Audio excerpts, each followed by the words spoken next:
The card was still warm when senior cataloguer Vethrani pulled it from the override slot. That was the first thing wrong. The Aravel sonde had been cold docked for 11 days.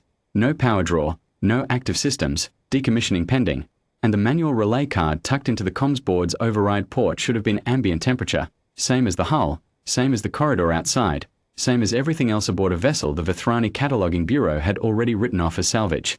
Orison held it with 2 fingers, the way his kind held things they hadn't classified yet. He turned it over. On the back, scratched into the laminate with something sharp, a stylus, maybe a thumbnail, hard to say, were 2 characters in human script. 11. Channel 11. I was 3 decks below when they called me up. I'm the human liaison on this job, which means I sit in on the logging sessions and answer questions about human equipment labeling conventions, mostly so the Bureau doesn't file a coolant recycler as a navigational instrument. I'd been doing it for 6 days. It was not exciting work. I took the ladder. Orison was standing at the comm station with the card between his fingers and 2 junior cataloguers arranged behind him in the posture their species uses for witnessing. Back straight, recording membranes open, neither of them looking directly at the object.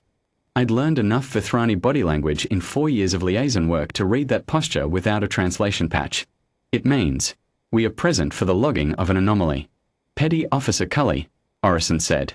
He held the card out flat so I could see it. Can you confirm the notation? Channel 11, I said. That's a frequency band. Human Surveycom standard. 11 is the open channel designation, the one you leave active when the rest of the board goes to standby. I turned the card over. The front was a standard Vethrani relay module, Bureau issue, same as 1,000 others in the Sonscom's archive. Where was it?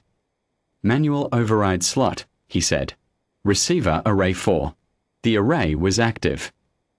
I looked at the receiver bank. The indicator light on array 4 was a steady amber. Active standby. Not transmitting. Just open, the way you leave a line open when you want to hear something if it comes. How long has it been active?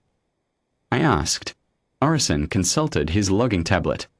From the last recorded power event aboard this vessel. He showed me the date. 14 months ago.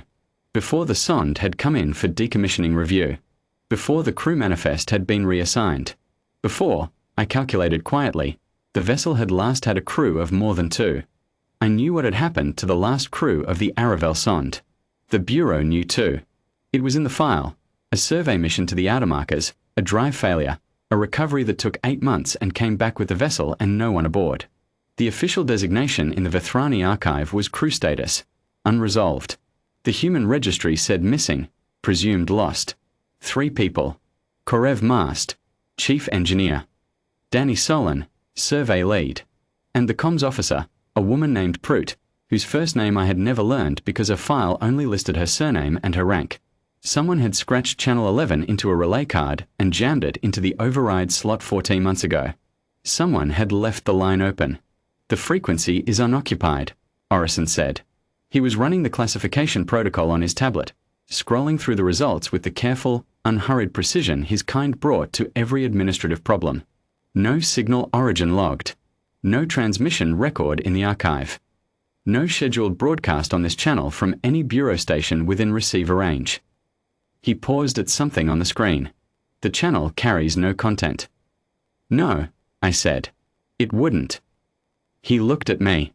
Vethrani eyes are wide-set and don't track the way human eyes do, but I'd learned to read the angle of Orison's head when he was waiting for a clarification.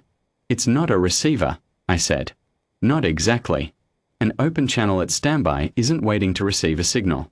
It's holding a line, keeping the frequency from being reassigned, keeping something from going quiet permanently. I stopped. It's the comms equivalent of leaving a light on. Orison looked at the card for a moment. Then he looked at array 4's amber indicator. Then he wrote something on his tablet. There is no classification code in Bureau protocol, he said, for a frequency held open in the absence of a signal, by a vessel with no active crew, using a manual override to prevent automatic standby shutdown. He said it the way his kind stated administrative problems, not as a complaint, not as a criticism, just as a fact that the system had not anticipated. The closest applicable code is equipment malfunction, subcategory unattended active state. That's not what it is, I said. No, He agreed. He did not argue the point.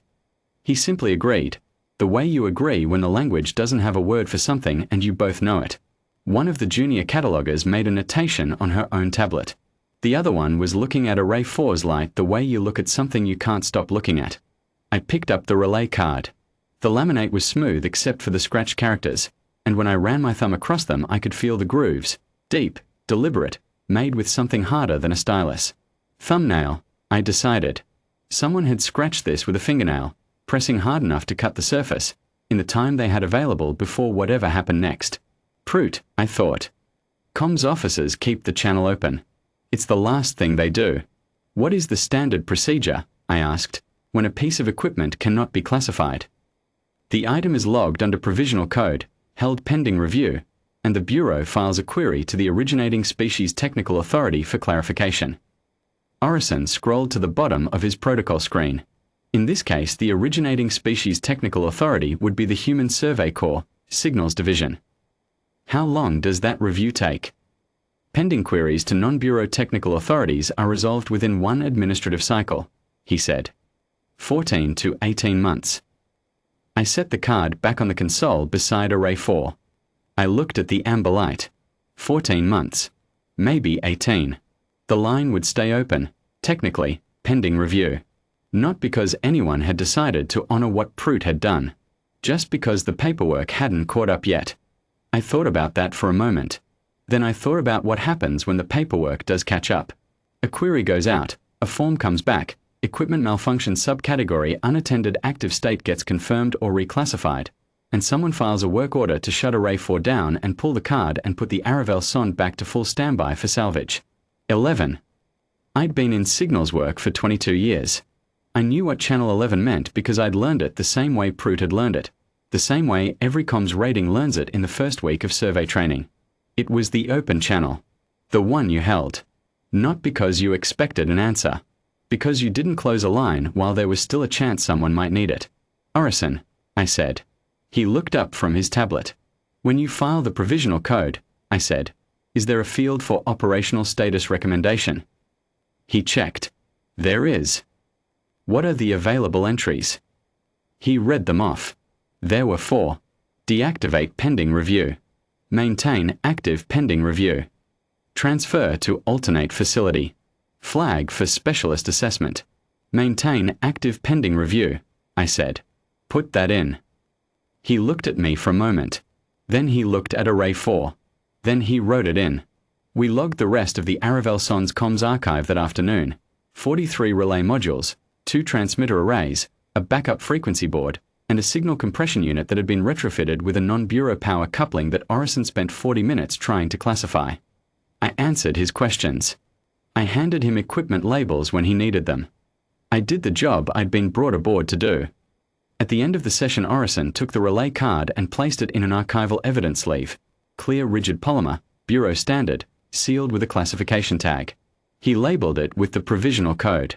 Then he set it on the console beside Array 4's indicator light, because there was nowhere else to put it pending the review, and the sleeve needed to stay with the item. The amber light threw a faint wash across the clear polymer. You could read the scratched characters through it without any difficulty. 11. Neither of us said anything else about it. I went back to my bunk on the cataloguing vessel that night and I pulled Prut's file again, the way I'd been pulling it every few nights since I'd read the crew manifest on day 1 of this job. Surname, rank, comms officer, Aravel sonde, status unresolved. No first name in the Vethrani record. The Human Survey Corps file had it. I'd looked, weeks before this assignment, because the sonde had been in the news briefly when the recovery vessel came back without a crew, but I didn't look at it again now. I didn't need to. I knew enough. I knew she'd been the last one at the board. I knew she had time to scratch 2 characters into a relay card and jam it into the override slot before whatever the end was. I knew she'd chosen 11. The Vethrani review cycle ran 14 to 18 months. I'd put in a note to the Survey Corps Signals Division that morning, flagged routine, requesting they extend their response window to the far end of the range. 18 months. Not because I thought it would change anything permanently. Just because it was more time. The line was open. Somebody had gone to the trouble of making sure of that. The least I could do was make sure the paperwork didn't close it ahead of schedule. I turned off my bunk light and lay there listening to the cataloguing vessel's ventilation run, steady and low, and thought about a Ray force sitting there on the decommissioned Aravel sonde in the dark of the dock bay, amber light on, receiver open, channel 11 holding a frequency that carried no signal and never would. Still open. Still holding. The way you leave it.